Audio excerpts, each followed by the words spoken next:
Hi, I'm James Verdier, and welcome to the American Institute of Biological Sciences BioScience Talks, a forum for integrating the life sciences. On the second Wednesday of each month, we discuss the latest bioscience publications. As a reminder, if you'd like to read more, point your browser to bioscience.oxfordjournals.org, and please take a moment to rate us on iTunes. For this episode, I'm joined by Yvonne Sadovy of the University of Hong Kong. We talked about fish that gather to spawn in large aggregations. Those fish are often very important ecologically and economically, but traditional management practices don't do a very good job of maintaining viable populations. Also, they face a variety of major threats from overfishing. So let's get straight to the interview. Dr. Sadovy, thank you very much for being here. It's my pleasure. Thank you. Okay, to start us off, I'm looking at the cover of the April issue of BioScience, and I see a large group of fish, presumably spawning, moving directly toward the camera. And I'm just wondering if you could tell us a little bit about those fish and what they're doing. Oh, so this one is a snapper. It's a reef fish. It's called the Cabarrus snapper, and it's one of the biggest snappers that there are, and it's in the Caribbean.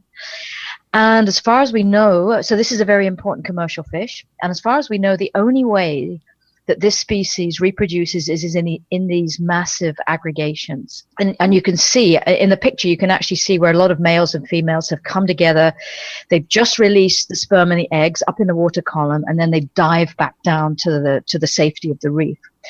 And what's been happening in many places in the Caribbean is that these gatherings occur just for a very short time, for a couple of months in the year. And within those couple of months, it's just over maybe about a week. So the spawning's very, very limited in terms of its time. And once these aggregations have been discovered, they're very, very easy for fishermen to be able to take a very large number of the fish in the aggregations. And so what we found is that where these are fished, where the aggregations are fished a lot and regularly, they start to decline, less and less fish, and the fisheries decline a lot. So there seems to be a very close association between loss of the aggregations and the loss of the local fisheries. And how far in general will fish travel to reach one of these aggregation sites? So a lot of the information that we have is for reef fishes, because there has been quite a bit of, so these reef fishes are ones that associate with coral reef habitats.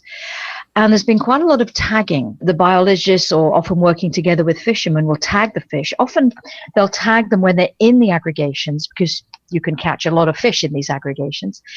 And then over the following year, there'll be people who do dive surveys or programs where fishermen are encouraged to return any tagged fish that they catch. And so in that way, you can put together these maps, and you can work out how far from the aggregation site these fish travel at other times of the year. So again, this depends on different species, but the distances can range from 10 kilometers up to over 200 kilometers. And what's amazing is that some of these animals, we've been lucky with all the work that's been done. There have been a few observations of this, but some of these animals have been tagged on their home reef, in other words, where they live for most of the year. They disappear during the spawning aggregation time. They may be seen at the aggregation, and then they come back to their home reef. So there seems to be quite a bit of homing back to where they live for most of the year. So they seem to have an incredible knowledge of the sort of a spatial knowledge of very large areas of reef. And do they return to these sites on a yearly basis? Yes. Again, with tagging studies, what we've found for a number of species is that the same individuals do go back to the same sites. We don't have a lot of samples of this, but there's quite a few now, and more people are doing work on this. Again, it's largely for reef fishes, but there is quite a bit of site fidelity.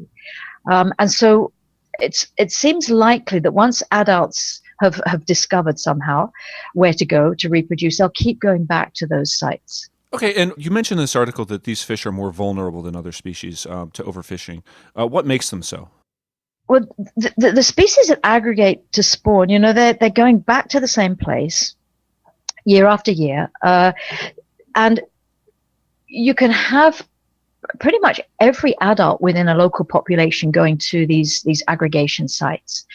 And the aggregations themselves are consistent from year to year. So once you find these sites, and these are important commercial species, and they're very obvious places to focus your fishing on.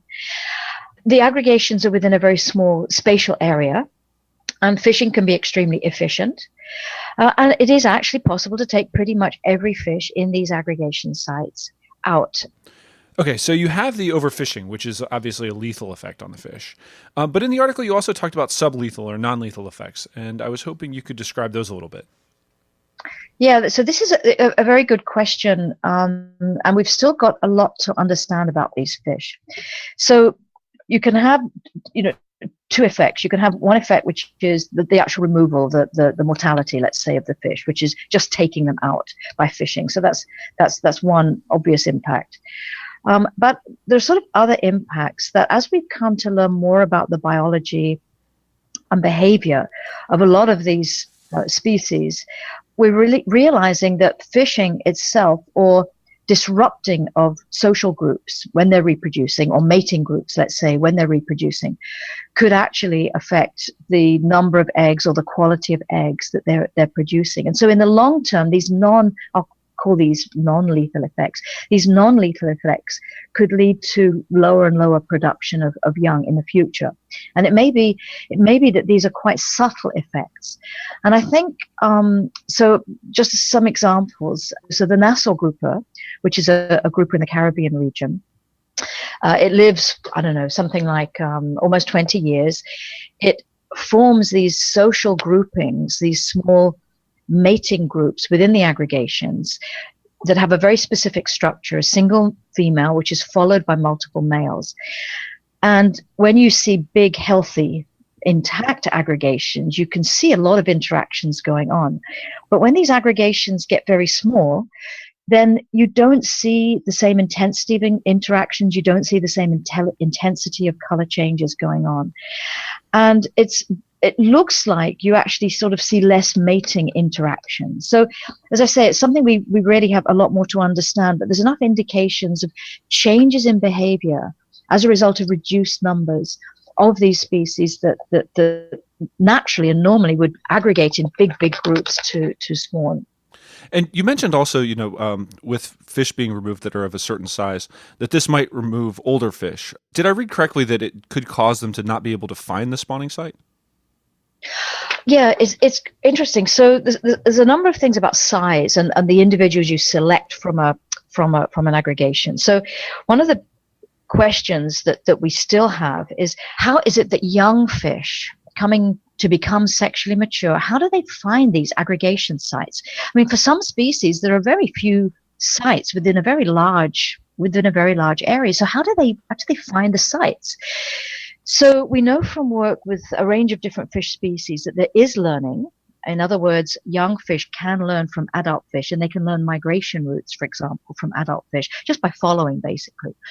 So if you lose older, larger, knowledgeable fish, let's say those fish that know the migration routes, if you lose too many of those from an aggregation because they're being fished off, there's a very good possibility that the younger fish are not going to have access to this information, this, let's call it, traditional type of information. And then there's one reason where there's quite a bit of concern that if you try to restore a fishery by, for example, doing restocking, releasing fish which have been cultured in captivity, releasing the young into the wild, and then hoping that they'll come together somehow to form these aggregations, that this might be extremely difficult if they have to have learnt some of these behaviors from adults. So having these large, knowledgeable individuals for a number of species seems to be a possible reason that these young fish are able to learn where to go. Okay, and I want to move shortly into some of the management challenges, but before we do, are there any other major non-lethal effects that we should really touch on? I think there's been some interesting experimental work in herring, for example, that herring, another one of these aggregating species, very large numbers, and when mating occurs, the males and the females are releasing large amounts of sperm and egg. And there's experimental work that's shown that in the males, if the as they release their sperm, their milt, there's a hormone that's released at the same time, and that hormone helps to trigger and stimulates more spawning to occur, and that's probably related to synchronizing male and female behavior, because you do need to do that. And if you don't have enough males, if you don't have enough sperm, there's a threshold below which you don't have enough of this hormone release to stimulate or trigger spawning. So there are these effects that seem to occur when numbers or densities get too low to be able to trigger the right kind of reproductive responses. So these are the kind of things we're learning. I think also we're learning that as fishing gears come into contact with large groups of animals, they could disrupt these mating groups that form, these little social groups that form, and the mating that occurs within these social groups. And since the spawning that occurs in the aggregations is often for a very short period of time, this disruption by fishing gear could affect the amount of reproduction that actually occurs in any one spawning season. So again, these are sort of possibly quite subtle effects, but cumulatively over a long period of time could affect the amount of successful reproduction that occurs in these groupings. Moving to the human side of things just a little bit, you describe in the article a homeostasis that results from consumer behavior, wherein you would heavily fish a species and their numbers would go down. It would be extremely difficult to catch more of them, and the prices subsequently would go up, which would then lead to less demand and the fish could recover. But that relationship seems to be breaking down, isn't it?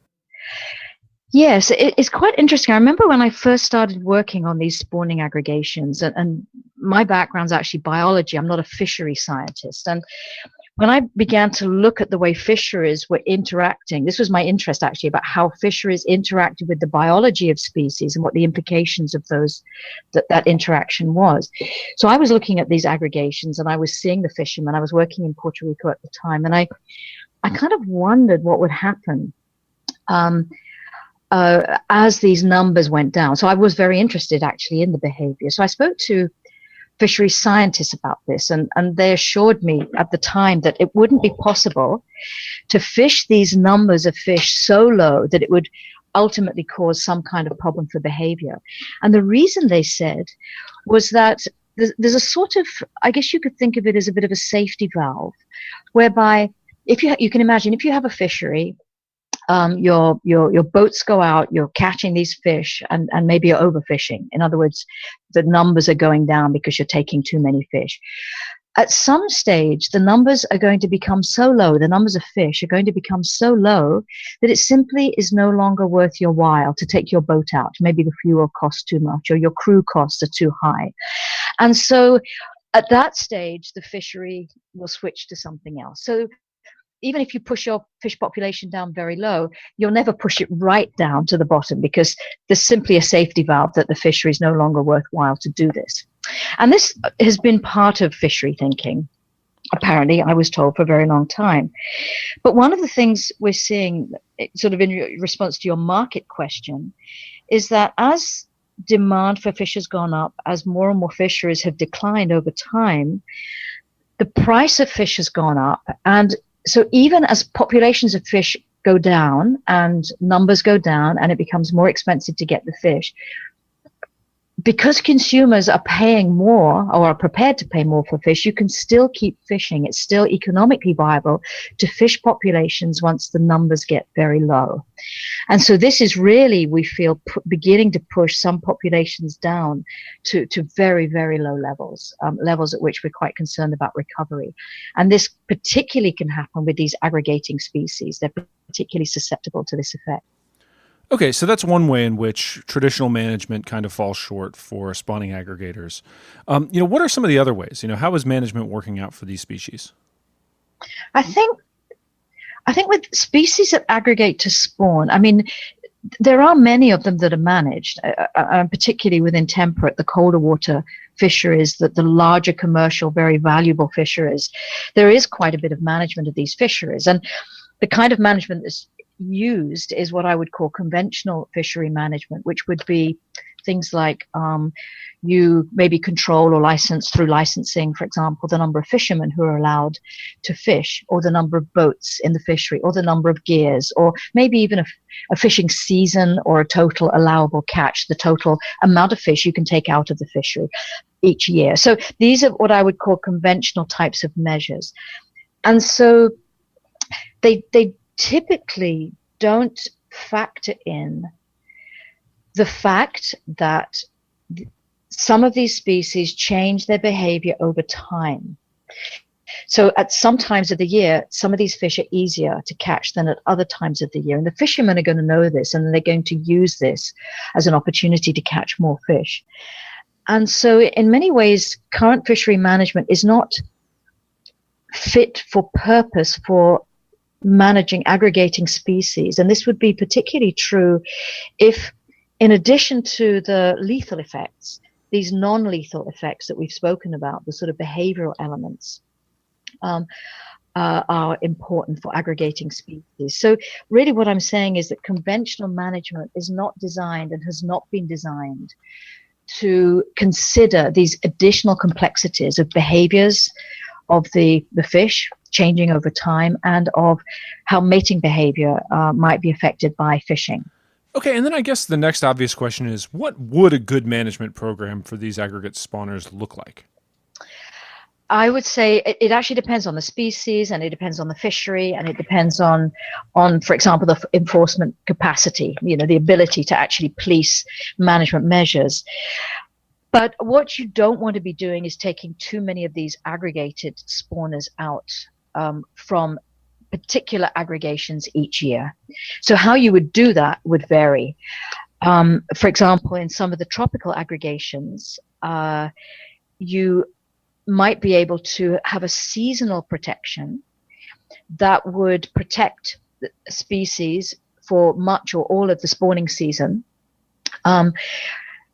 rather than protect the actual spawning site. A seasonal protection would enable you to maybe control the market, so you could actually do a lot of enforcement in the markets. You wouldn't allow fish to be sold, for example, during the spawning season, and that would give these animals a break so that they can reproduce, and then you catch them, and hopefully more of them, at other times of the year. So that's sort of one approach. So I guess I would say in many ways we have the tools. We can use some of the conventional tools, controlling effort, controlling fishing boats, controlling the number of fishermen. We can add to those conventional tools things like seasonal protection measures or spatial protection measures, protect the aggregation site, if that helps with enforcement. And we can combine them, but we have to combine them in a way that works for those particular species. What really scares me is that we're not very good, I would say, managing natural resources when there seem like there's a lot of them. It's what we refer to as an illusion of plenty.